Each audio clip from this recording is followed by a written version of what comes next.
let's say it's June 19th, which it will be very soon, and you are outside of a polling place. You got the day off maybe, and you're standing on a box and you have a bullhorn.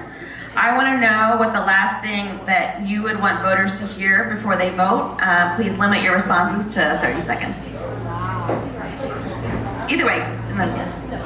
I would say that I've got 53 happy people that really love their jobs and they want to keep them how they are. And for those of you who are experiencing wage theft, sexual harassment, any of these issues, I've created a safe workspace and we're hiring.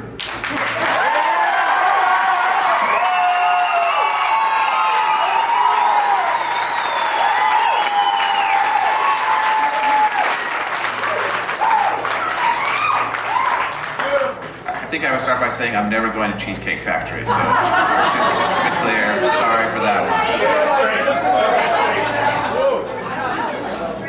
No. What I would say is that there are a lot of tip workers in the district who don't earn enough. Some of them are in restaurants and some of them are not, and that it's important to try to have more middle-class jobs in the district, and that raising the minimum wage for tip workers will create more middle-class jobs. And I would say to anybody who walked up to me who's a server, including anybody who I talked to after tonight, I would not support this if I thought your tips were going to go away, because I know that that's not the right thing. And I do know that in the 7 states that already have one fair wage, tipping still exists. And I think if we phase it in properly in DC over time, your tips are going to stay as well, and you're going to have a better base wage and tips.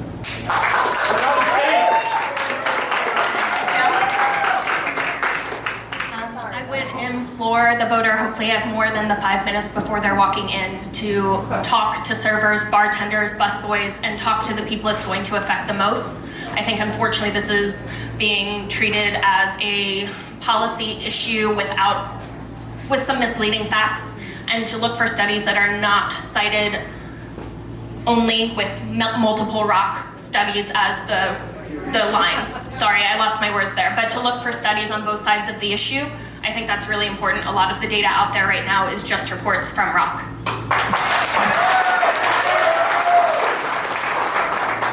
I would like to say that tipped workers deserve a raise in this subpar minimum wage that has been stagnant for decades. $3.33 is essentially free labor. There are a lot of people struggling to make ends meet. There's times when business slows down. We know January, February, August are typically very slow months. And while a better wage won't save you, it will definitely cushion those hard times when things slow down, when customers just aren't coming in.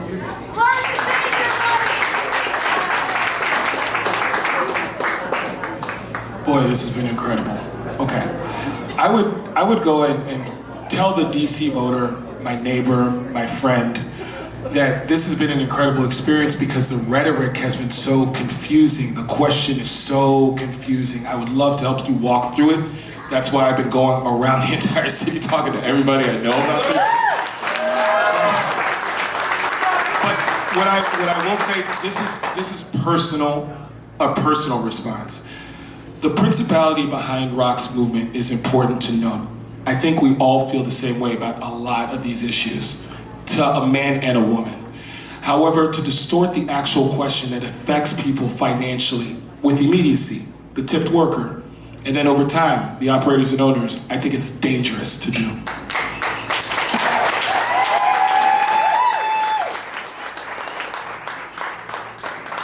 So I agree. I think almost everyone in here is here for the right reasons. I think we just disagree about policy and how it's all going to play out. The only thing I would say to someone that they might not have already thought about or heard today is I represent a lot of people that just don't have a voice, and when you think about tipped employees, don't just think about servers and bartenders. Think about the other occupations as well. That's all I'm saying.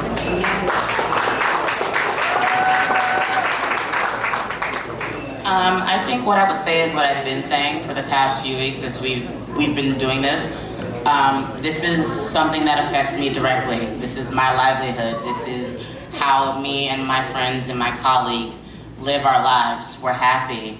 There are issues that need to be addressed, need to be worked on, but there is no way that changing the way our system is set up will fix that. And then I also will explain, as I do now, that we are guaranteed the minimum wage in DC. No one in this city can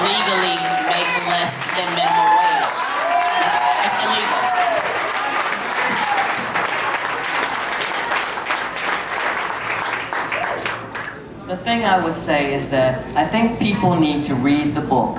They need to pay attention. They need to know that they're not going to have they're not going to have an opportunity to have a decent life and make decent money unless they pay attention, see what's being said, see what's being offered, see what Initiative 77 is really all about. Why? You know, because it affects you.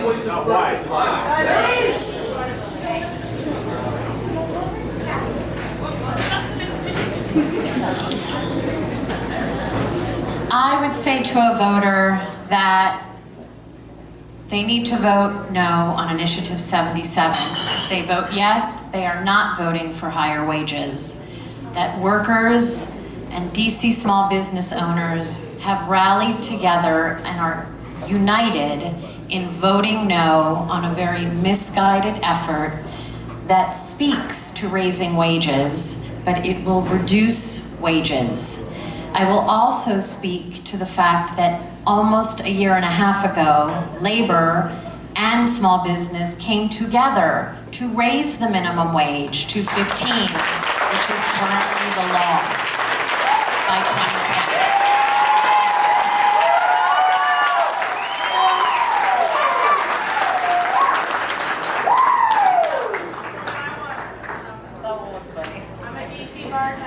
I would talk to voters and I would not lead with fear. I would lead with hope. I would say this has proven to work in 7 states. In the 7 states with one fair wage, workers get better wages and they get better tips. And restaurant workers, restaurant professionals deserve professional wages. There is a better way. One fair wage is better for workers and it's better for employers. And vote yes on 77. All right, that'll do it. I want to say thank you so much for coming. Thank you for reading Washington City paper. Please sign up to get our newsletter. I really appreciate everyone coming out tonight. Thanks.